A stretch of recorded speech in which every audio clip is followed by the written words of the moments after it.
Hello friends, it's your cat girl boy, Otakunofuji, with a fun little video today where I reveal my top 10 favorite anime series. Now this isn't meant to be some definitive list, it's my personal favorites. I think it can be useful moving forward though because it's a window into my personality and hopefully some people will go, wow, these are my favorites too. I'll like and follow and tell my friends.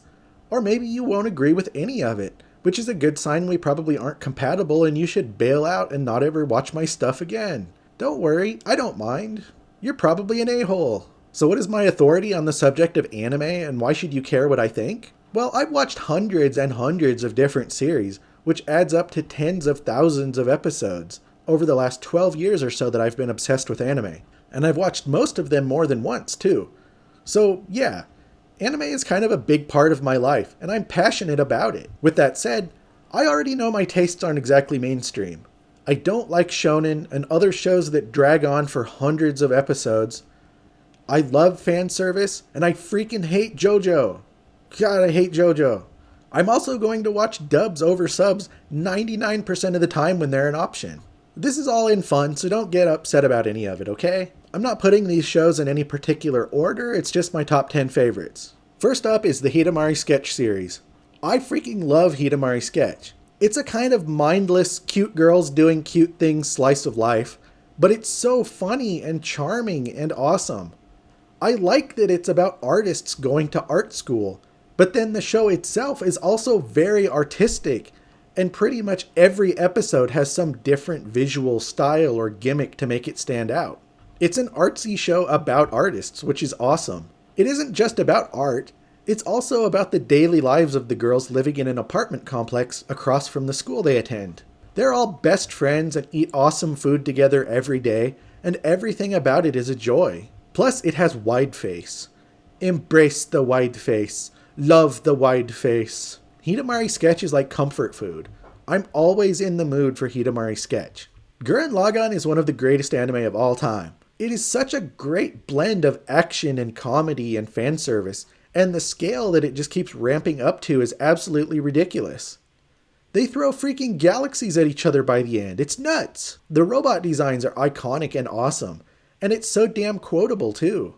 We did a Let's Play once where I spent an entire episode yelling Gurren Lagann quotes at my friend to motivate him. I say, having lots of faces doesn't make you great, on at least a weekly basis, and believe in the me that believes in you is just perfect. Real talk though, Kamina sucks and isn't a cool badass like people pretend. He's a hot-headed moron that would have held the team back. Simone kind of sucks too, because he's all mopey and lame, but he gets better at least. And Yoko, just damn, Yoko fine. And she's plenty legal by the end. So all the people that are all like, she's only 14, can shut the up about it, because she looks even better as an adult. Yeah, that needed to be said. Gurren Lagann is another show I watch at least once a year just to recharge. The Slayers always feels like a show nobody knows about, but I know that can't be true because it's been around for almost 30 years at this point. So why don't more people love it as much as I do? The show is a medieval fantasy starring Lena Inverse, a powerful sorceress who can obliterate entire cities and single-handedly kill dragons as she travels around with her lovable companions, who somehow always find themselves responsible for saving the entire world from destruction as the realms of monsters and gods toy with the world of mortals. It's a great action show with almost equal parts comedy. It's awesome. Well, the first 3 seasons made in the 90s are awesome. The Slayers, Slayers Next, and Slayers Try are all fantastic. But they made a couple of new seasons starting in 2008 that are stinky poo-poo that we pretend don't exist. To this day, the incantation for Lena's Dragon Slave spell is burned into my brain, and I can say it on command. A fun fact people might not realize, but there is a sci-fi anime called Lost Universe that takes place in a parallel world to the Slayers, and shares a lot of common weapons and names and story stuff. Another old school classic that I absolutely adore is the Dirty Pair series. I love the original run of the show. I love the OVA episodes. I love the movies. I even love Dirty Pair Flash, which is a 90s remake that is different from the original.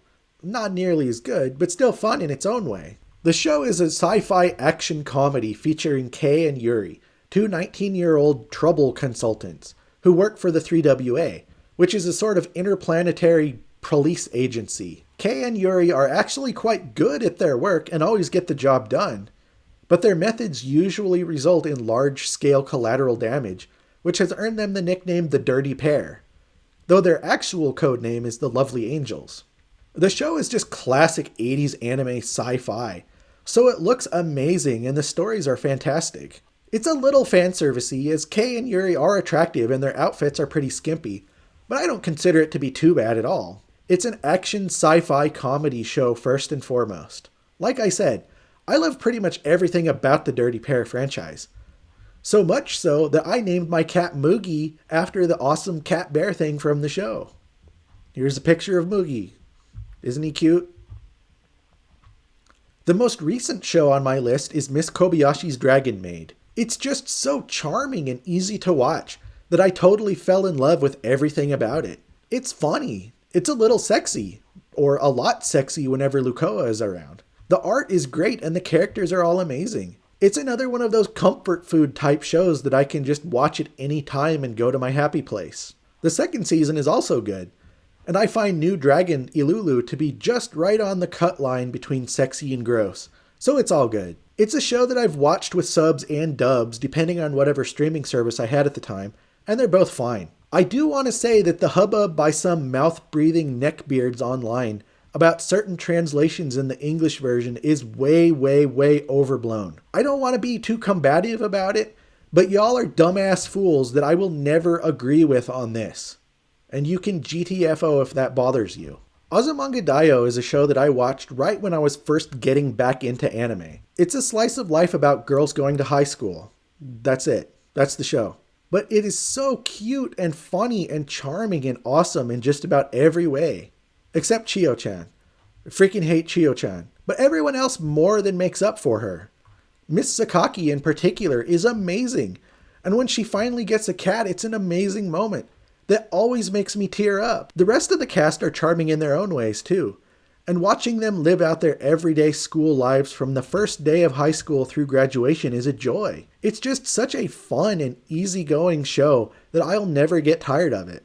It isn't exactly a unique premise.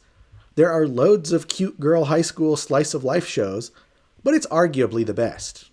Speak of the devil, my next favorite is K-On!, another cute girls doing cute things slice of life high school show. But this one is about a freaking awesome rock band. Sure, most of the show is the girls not playing music, but watching them drinking tea and hanging out is entertaining too, darn it. And when they do play music, it's freaking awesome. I seriously love just about every song that came out of K-On! They're all great. It probably helps that I don't understand most of the words, so the saccharine sweet cutesy lyrics can't give me secondhand diabetes, but it still sounds great to me anyway. I will say though that this is one of the very few shows that I will not watch the English dub of. They screwed it up.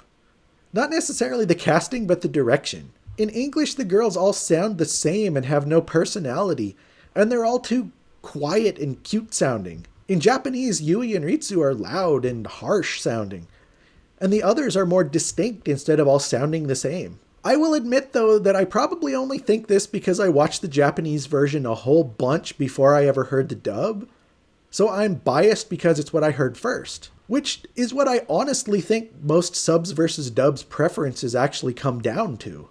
Whichever one you watched first is the one that you think is the best. On the other hand though, there are several shows on this very list that I enjoy both the sub and the dub equally, so maybe K-On!'s dub is just that bad. The original Bubblegum Crisis OVA series is an absolute classic, and anyone that enjoys sci-fi anime should watch it. It looks awesome, because 80s anime, and especially OVAs of the time, always look awesome. And the story of a team of women wearing powered battle armor to fight rogue robots is entertaining through and through. I also love the Bubblegum Crisis Tokyo 2040 series that was made in the late 90s as a sort of pseudo-sequel / retelling of the story. A lot of fans don't like 2040 for whatever reason, but I love it.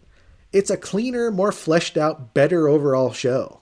The songs Pris sings are definitely better in the original, but the overall soundtrack is better in 2040. Like I said though, I like both series a lot. There are some spin-offs, Bubblegum Crash, Parasite Dolls, and AD Police, but I don't think any of those are essential. Crash was supposed to be the real ending of the OVA series, but just like the OVA series, it got wrapped up in legal trouble and never finished anyway. So I say skip those. I think part of why I love Kill la Kill so much is because of how uncomfortable it makes some people. Oh, there's too much fan service, and the kamui are too revealing and too sexy, and the show is sexist and bad and blah blah blah. I can pretty much guarantee those people that say all that haven't ever actually watched the show. It's a story about sentient alien clothes trying to take over Earth. So of course the characters are near nude a lot of the time to fight it. And you know what? Despite all of that near nudity, I don't think the show is actually that titillating most of the time. You almost get numb to it, and instead you're there for the story and the crazy over-the-top action. I seriously think that critics of the show probably just looked at screenshots and never actually watched it. It's another show I've watched subbed and dubbed and recommend both. I said that this list was in no particular order, but if I had to actually say one of these shows is my number one favorite, it would easily be Beck, Mongolian Chop Squad. This is one of the first shows that I watched when I started getting back into anime in 2010, and it pretty much changed my life. It's a story about a middle school kid with no direction who meets a cool older kid who's in a band. And from then on, young Koyuki is sent on a journey of learning to play guitar and sing, joining the band, enduring the ups and downs of the indie music scene in Japan, falling in love, and more over the span of a few years. I love Beck. The story is awesome. The characters are awesome. The freaking music featured in the show is goddamn amazing. When I say Beck changed my life, I mean it. I bought an electric guitar and learned to play because I wanted to play these songs from the show. I watch Beck at least once a year, and I always sing along. Beck is not just my favorite anime, but it's my favorite show of any kind of all time. So there you go. My 10 favorite anime series. That was fun. I bore my anime soul for all to see, and I hope you had a good time too. As you can see, I like fan service, I like slice of life, I like sci-fi, I like music shows. When I was a teenager, I always went for giant robots and action. But when I came back to anime as an adult, about 10 years later, I wasn't interested in that stuff as much. I like cute things and fun shows to relax. Serious drama and long drawn-out shonen aren't for me, which is why it's a good thing there's so much variety in anime out there, right? Everyone can find something they like. Please like and subscribe, and just so you know, angry sub versus dub comments will be deleted. Thanks a lot for watching, and see you next time.